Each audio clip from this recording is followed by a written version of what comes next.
cosmos is all that is, or ever was, or ever will be.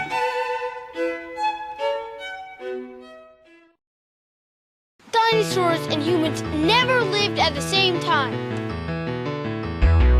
Anybody who's been shown the facts and still believes the world is less than 10,000 years old, there's got to be something wrong with them.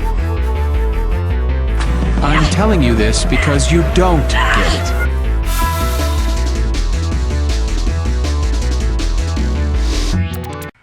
Hello, everybody. I haven't done one of these in ages, but this is the return of Creationists of the Week. And a lot of creationists have been asking me to check out Ultimate Proof of Creation, because when an anti-Christian heathen is coming at you, the best way to, shut them up and make them kneel before Jesus Christ is to pull out the big guns and give them something ultimate. So, I've been told to watch this a couple of times, and I have. Well, I've watched one of the versions of it. There are like 3 of them. There's one in parts, one in some lecture hall, and one in this really cool blue room. And I picked the blue room one because that's like a long one that's in one part that you can download. And that's the one that actually comes up when you search it, and that's what people told me to do. Pick the first one that comes up. And basically what it is, it's a lecture by Dr. Well, he is an astrophysicist. Jason Weil. And Jason Weil is he's a presuppositional apologist for answers in Genesis, and yeah, he does astrophysics work, apparently. And his deal is he's going to prove creation in this video, and well, actually he's not, because I'm going to prove him wrong. So what we're going to do is we're going to do this video in parts until it's done, and I'm just going to take several claims at a time, and we'll see how we go. And I'm looking forward to getting back to that biology lecture series that most of my subscribers seem to be enjoying. And I hope to get back to uploading gameplay. I haven't done that in a long time. Also, I'm thinking of making a separate channel for gaming and leaving this one for science. So tell me what you think about that in the comments section. Okay, let's start exposing the ultimate fail at proving creation with Dr. quote-unquote Jason Weil.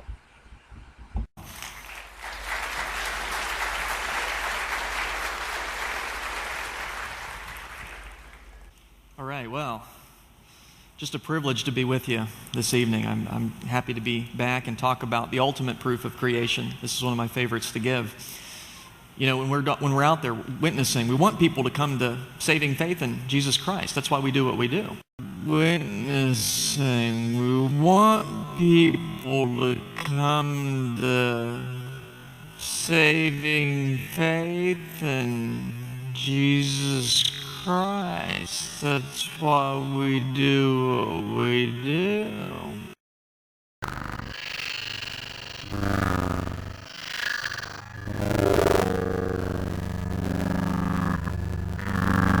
Now, aside from showing us how terrible his Chewbacca impression is, Dr. Jason Weil has admitted that, well, his research is religiously motivated and therefore not scientifically motivated. So we've already got an admission of dishonesty and an admission that we're, holding presuppositions that a God exists, that God did this, that the Bible is true, even though the Bible is demonstrably false.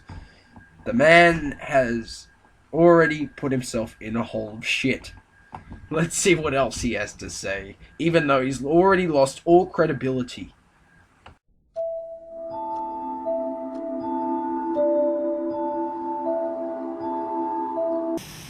I want to start with some of the scientific evidence, some of which we've covered, some of this will be new, to show you some things that are good to get people to think about creation.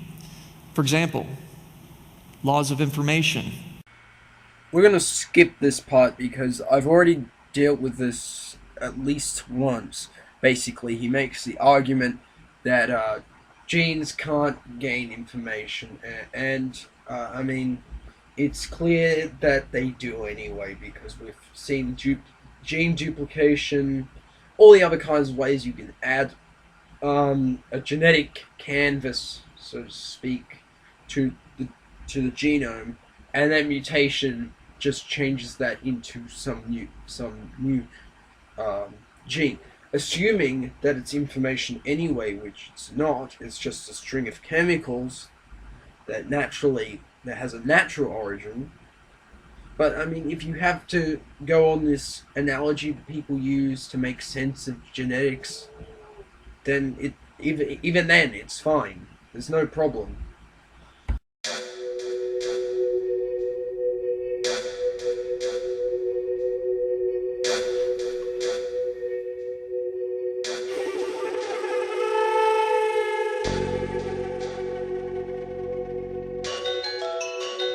Increases the information in DNA. Or you'll say, what about the C14 in diamonds? Well, there's some unknown contamination. There's always a rescuing device. And before you get too hard on the evolutionists for having rescuing devices, we need to realize that we have them too. Yeah, if somebody asks you about an alleged contradiction in the Bible, 2 verses that maybe you're not all that familiar with, your first inclination is not to say, well, yeah, I got to throw the Bible away. I can't be a Christian anymore. Your first inclination is to say, well, I don't know those 2 verses real well. Let me get back with you on that. There's some explanation. Give me time, I'll find it. You see, we all have our rescuing devices. Jason, there's a difference between an ad hoc argument and a valid refutation. We have valid refutations. We have also some ad hoc explanations. You have only ad hoc explanations because contradictions in the Bible are contradictions. They are necessarily fallacious conflicts. You do have contradictions. There are about 400 of them. You probably should throw the Bible away rather than come up with lies to hide them.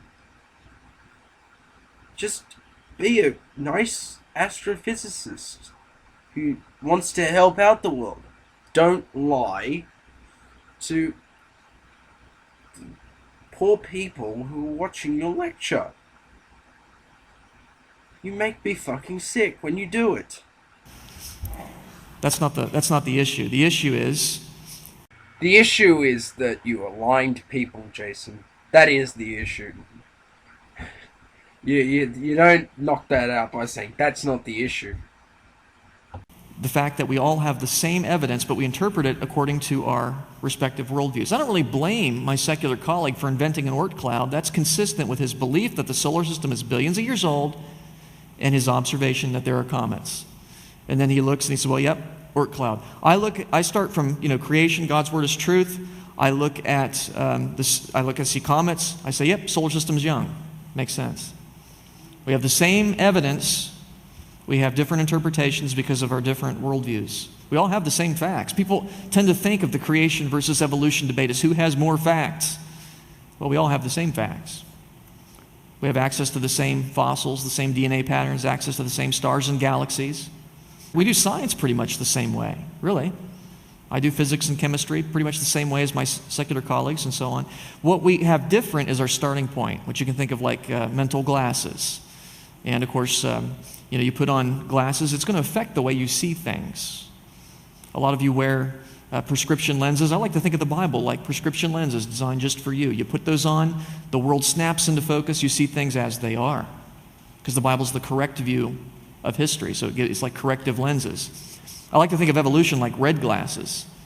You put on red glasses, you're going to say, well, the world is red, everything's red.